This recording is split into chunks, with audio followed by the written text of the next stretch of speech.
today. I regret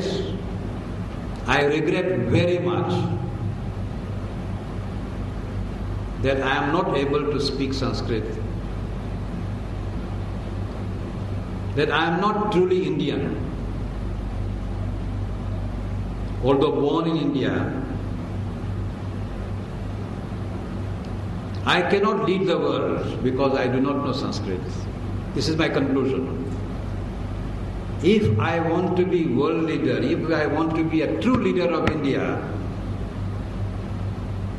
if I want to breathe as an Indian, I am not qualified.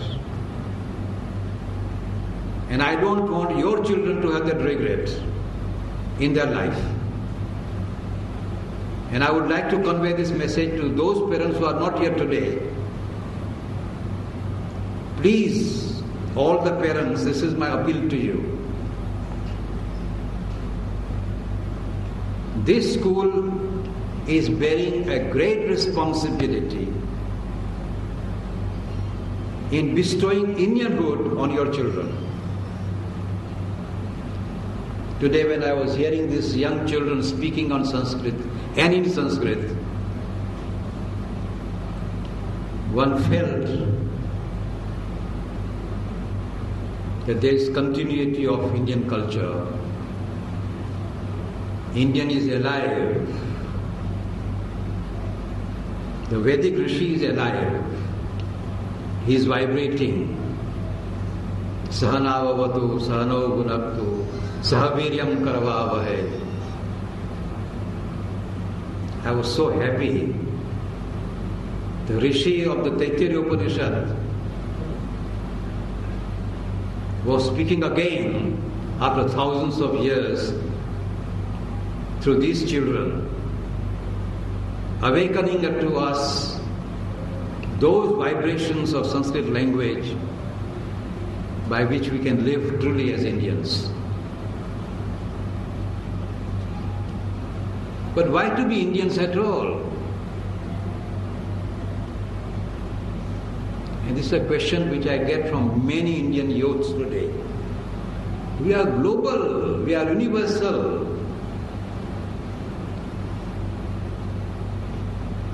Why do you waste time in learning languages? The world is one today. And English is the language known to everybody. Let us learn English and no other language at all. Be universal, global, move forward. Don't waste your time in learning so many languages. What's the use of it? It's a very strong argument. Why not? Why not?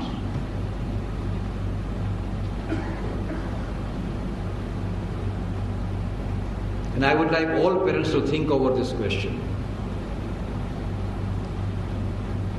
We want to decide the question scientifically. Not because it is so good. We should learn Sanskrit not because it's so good. Very fine. It's not because of that reason. No, not at all. There are many arguments for Sanskrit. And I find many parents, many young people, they do not buy those arguments at all.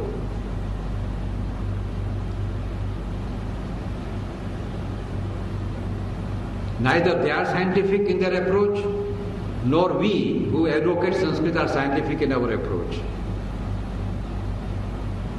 We discuss as villagers, rustic, illiterate villagers, on both the sides.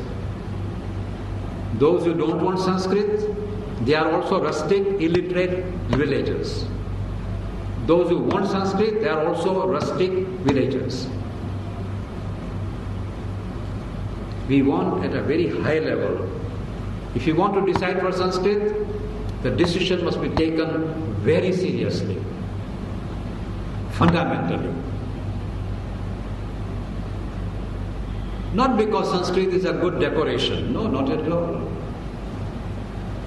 It is like having lipstick or no lipstick. If Sanskrit is to be like a lipstick, why should you bother about it at all? Not at all. Why Sanskrit at all?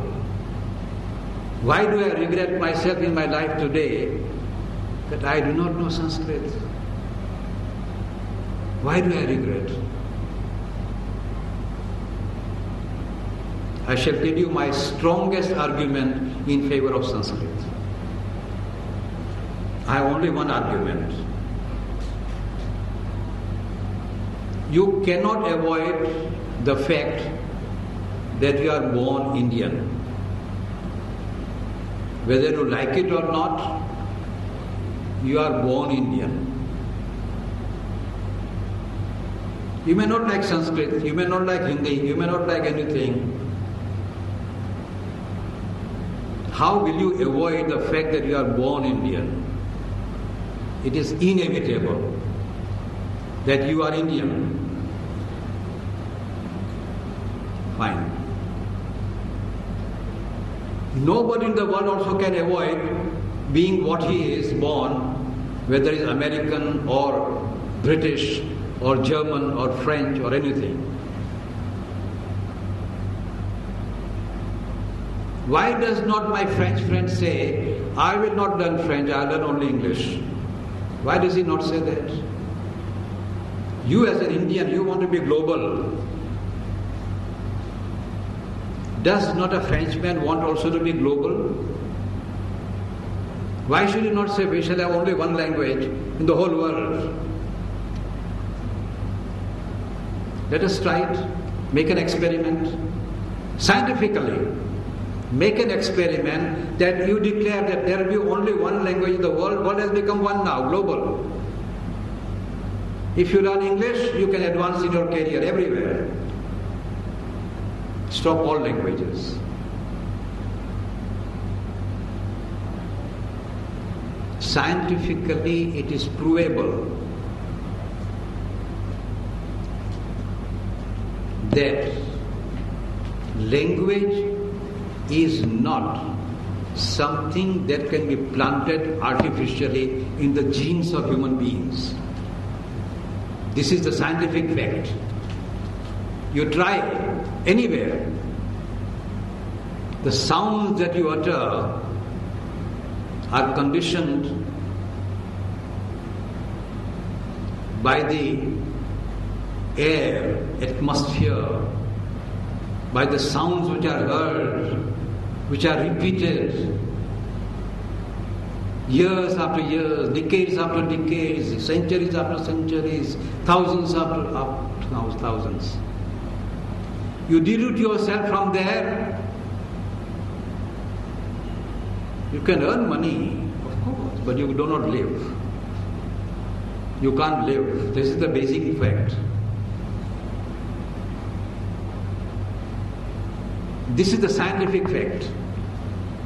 You try your best to live without your language,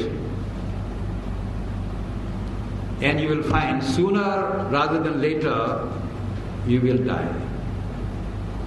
You will cease to exist. You try, make a scientific experiment. If I advocate Sanskrit, it is not because Sanskrit is a wonderful language. It is. For India, it is a vibration of life itself. That is why Sanskrit.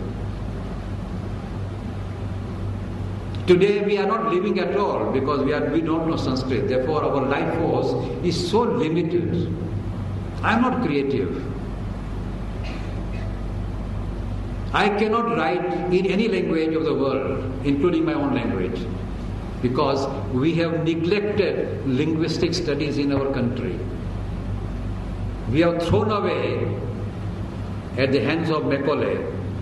Macaulay came to India and he said, down, down with Sanskrit. If you learn Sanskrit, you will not be English babus. Therefore he said, Sanskrit should be banished from this country. He decided. And today how many parents believe that Macaulay was right? Look, we have become global and English language is becoming so powerful We have English with us now, we don't need Sanskrit at all. Macaulay has won. But India has been defeated. You and I are defeated because we have ceased to have the life force. I do not live. I am living almost dead. It's a fact of my life. I cannot speak Gujarati, which is my mother tongue. I cannot speak Hindi, which is my national language. I cannot speak Sanskrit, which is the language of my own soul, which is my life breath. English I cannot speak because I learned after my 15 years of my life. I hardly know English.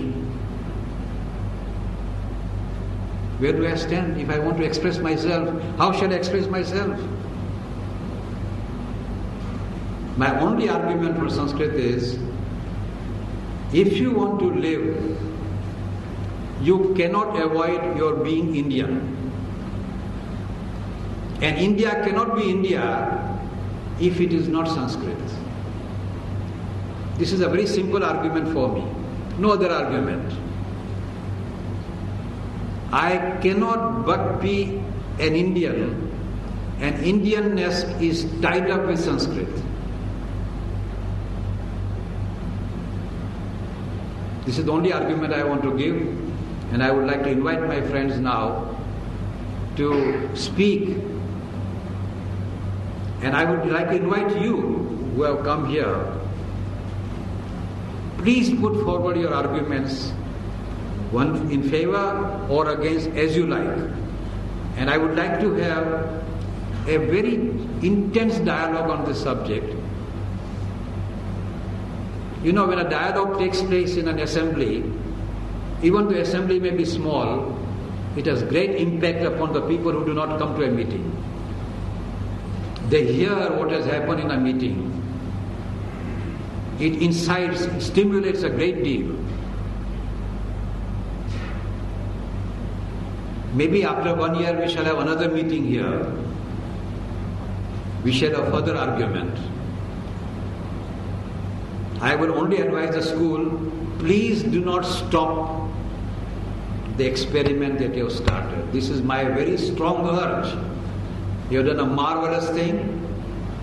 Please do it, continue it, and look at these children who are benefited so much by the very fact that they are now the true inheritors of the rishis of the Taittiriya Upanishad. Thank you.